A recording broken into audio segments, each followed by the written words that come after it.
Kemudian tujuan pihak yang menanamkan dananya sekarang. Yang pertama adalah untuk memperoleh penghasilan ya dengan tingkat suku bunga. Jadi dia punya dana ya dimasukkan untuk investasi tadi yang butuh ya. Dia punya keinginan untuk mendapatkan hasil ya penghasilan. Ada tambahan suku bunga tertentu. Yang kedua, membantu pihak yang benar-benar mengalami kesulitan ya. Jadi dia tujuannya untuk membantu tadi. Yang ketiga dengan tujuan spekulasi. Spekulasi ini ya dia beli yang memang tadi butuh saham-sahamnya, nanti dalam waktu cepat dijual lagi, ya keuntungannya yang didapatkan lumayan besar. Jadi dia tujuannya adalah untuk tujuan pasar uang, baik tadi pihak yang membutuhkan maupun yang menanamkan dananya. Ya. Kemudian untuk suara saya masih ini ya, bisa jelas ya, teman-teman. Masih jelas, Pak. Oke, Jelas, Pak. saya lanjutkan dulu ya. Ini masih ada beberapa ini yang terakhir tentang instrumen pasar uang. Masih ada beberapa slide ya tentang instrumen pasar uang. Investor dapat memilih salah satu dari sekian banyak surat berharga yang ditawarkan tadi. Silahkan ya. Apakah SBI, ya, apakah nanti surat berharga lainnya, saham dan seterusnya, silahkan. Ya. Surat berharga yang ditawarkan di pasar uang biasa kita sebut dengan instrumen pasar uang. Ya. Jadi instrumen pasar uang itu adalah surat berharga yang ditawarkan di pasar uang itu. Instrumennya, alat-alatnya apa? Ya. Oke, jenis instrumennya yang ditawarkan. Yang pertama ada interbank call money, di antar bank, call money antar bank bisa. Yang kedua SBI, ya, sertifikat Bank Indonesia. Kemudian juga ada sertifikat deposito, ya, lewat deposito. Kemudian ada SBPU, sertifikat surat berharga pasar uang. Ya. Ada bankers acceptance, ya. Jadi ada banker acceptance, ada CP, tadi sudah di depan commercial paper, surat berharga ya. Kemudian ada treasury bills, ini yang diterbitkan oleh Departemen Keuangan Amerika ini, treasury bills, T-bills. Kemudian ada repurchase agreement, ya, ada perjanjian-perjanjian pembayaran. Kemudian ada foreign exchange market, ya. Jadi ini nanti kita urai satu-satu ya agar bisa paling enggak teman-teman nanti bisa sedikit ya memahami tentang instrumen ini. Yang pertama tentang interbank call money, ya, pinjam merupakan pinjaman antar bank. Ya. Jadi clearing tadi tentunya adalah eh, pinjaman yang memang karena ada selisih tadi ada kekurangan, tapi ini sudah interbank antar bank. Bagi bank yang kalah clearing, bila tidak dapat menutupi kekalahannya akan terkena sanksi, ya, maka dia membutuhkan pinjaman antar bank tadi. Itu, ya. Jadi kalau sudah kalah clearing dan harus ditutup tadi kekalahannya, ya harus segera dia mendapatkan dana segar. Kalau tidak nanti ada sanksi ya dari BI. Ya, agar tidak terkena sanksi tadi, meminjamkan uang dari bank lain yang kita kenal dengan tadi interbank call money atau biasa disebut call money. Oke, pengertian call money itu sendiri adalah kredit atau pinjaman yang harus segera dilunasi apabila sudah ada tagihan atau panggilan dari pihak pemberi dana. Oke, jangka waktunya biasanya 1 hari sampai 7 hari, jadi nggak bisa lama call money. Ya, harus segera. Jadi ini hanya pinjaman sementara tadi untuk segera menyelesaikan kekurangan uh, likuiditas tadi. Ini interbank call money. Kemudian yang kedua, sertifikat Bank Indonesia. Ya, SBI merupakan surat berharga yang diterbitkan oleh BI. Oke. Penerbitan SBI dilakukan atas unjuk nominal tertentu, ya, biasanya dikaitkan dengan kebijaksanaan pemerintah. Ya. Jadi nanti pemerintah mengeluarkan surat utang, bisa disebut SUN itu ya, surat utang negara, ya bisa di dalam bentuk ini, ya, SBI juga bisa. Ya, dikaitkan dengan kebijakan terhadap operasi pasar terbuka ya dalam masalah penanggulangan jumlah beredar. Ini biasanya kalau uang beredar ini jumlahnya besar, ya biasanya untuk mengurangi jumlah uang beredar, Bank Indonesia mengeluarkan ini sertifikat Bank Indonesia SBI. Ya, jadi SBI ini salah satunya adalah untuk tadi, untuk menstabilkan tentang uang yang beredar ya, jumlah uang yang beredar. Jangan sampai terlalu besar atau nanti terlalu kecil ya, uang yang beredar. Maka diterbitkan SBI kalau terlalu besar. Kemudian tujuan bagi investor, baik bank maupun lembaga keuangan membeli SBI adalah akibat kelebihan dana yang tidak disalurkan, namun jika pihak investor memerlukan dana kembali, dengan mudah SBI dapat diperjualbelikan kepada BI. Ya. Jika ada investor ya punya kelebihan dana, ya, namun dia perlunya kembali ini cepat, ya, dananya segera kembali, ya, maka bisa SBI ini nanti langsung dijual kembali kepada BI, gitu ya, sebagai bank penerbit sertifikat, sebagai bank sentral penerbit sertifikat. Jadi ini sangat sangat aman ya, karena langsung yang mengeluarkan adalah BI. Jadi ini kalau ada kelebihan dana, ya, misal Bu Formalia tadi atau Mbak siapa tadi Bunga Sapira ya, kelebihan dana cukup besar ya, belikan aja SBI. Nanti pada saat butuh bisa dijual kembali ke BI. Ya, jadi sangat aman. Yang kedua tentang sertifikat deposito. Ya. Jadi alternatif utama bagi pihak ya untuk memenuhi kebutuhan jangka pendek ya, kebutuhannya dan jangka untuk kebutuhan jangka pendeknya. Sertifikat deposito. Ya, ada nominal tertentu, jangka waktunya bervariasi ya sesuai dengan keinginan kita. Pencairannya dilakukan setelah jatuh tempo. Kalau belum jatuh tempo ya tidak bisa.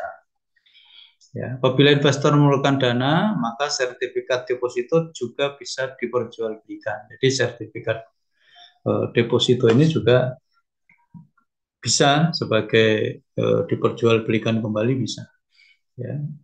Dengan tanpa identitas, maka dapat dipindah tangankan. Ya. Tuh. Jadi sertifikat deposito ini dapat langsung ya langsung diperjualbelikan. Kalau deposito berjangka tidak boleh. Jadi harus orang tersebut yang memindah tangankan, mencairkan, memperjualbelikan itu kalau deposito berjangka tidak bisa. Kalau sertifikat deposito boleh ya. Jadi orang yang ditunjuk pemegang itu bisa untuk memperjualbelikan atau memindah tangankan. Ya, jadi perbedaan sertifikat deposito dengan berjangka ya, tentang identitas ya. Tadi deposito atas unjuk ke siapa, kalau berjangka atas nama. Jadi yang sudah ada di nama itulah yang berhak untuk memperjualbelikan atau mencairkan.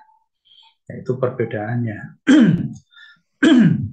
Kemudian yang ketiga, surat berharga pasar uang. Ya, ini surat berharga ini diperkenalkan oleh BI juga tahun 85 ya untuk menstabilkan nilai rupiah ya.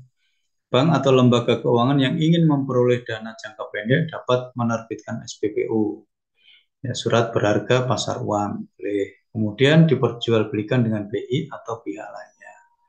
Jadi bank dia mengeluarkan surat berharga saat dia membutuhkan dana, ya, jangka pendek segera membutuhkan dana bisa dijaminkan diperjualbelikan ke BI, jamin sebagai jaminannya, atau pihak lain boleh.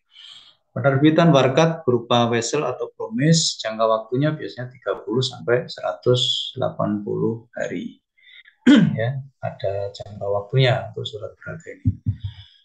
Kemudian tentang banker acceptable, ya.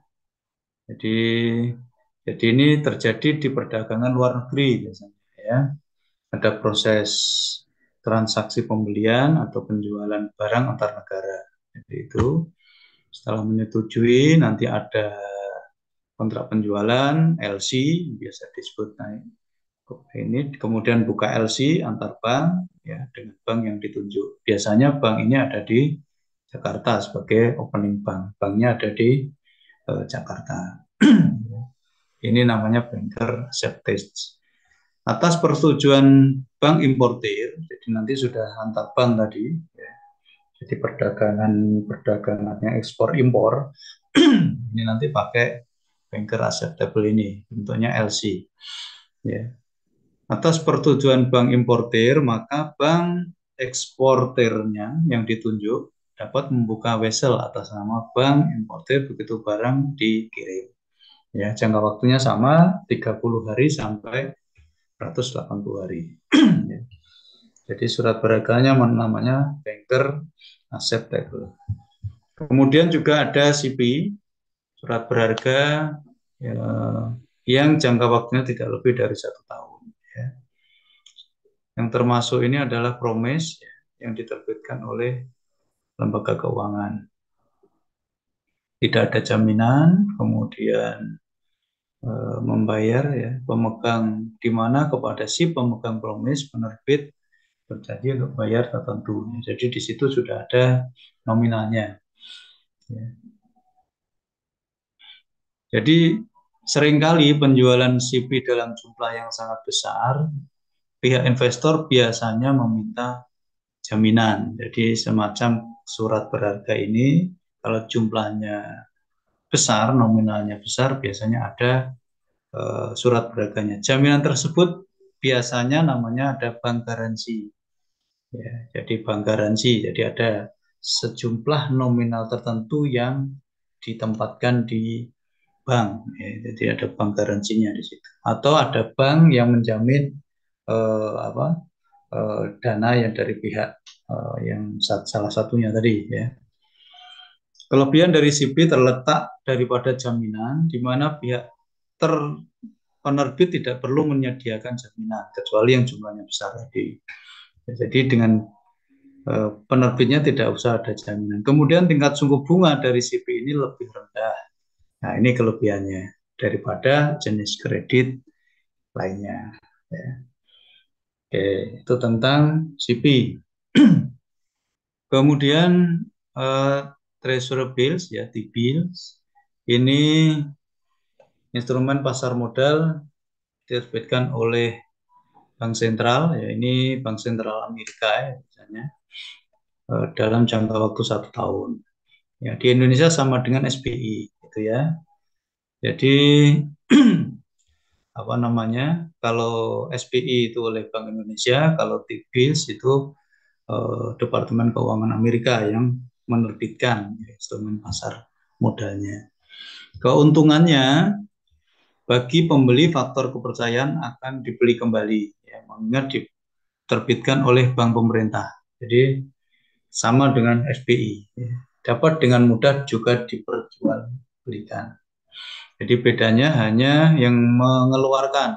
Kalau SBI oleh BI, kalau T-bills tadi oleh Bank Sentral Amerika, ya.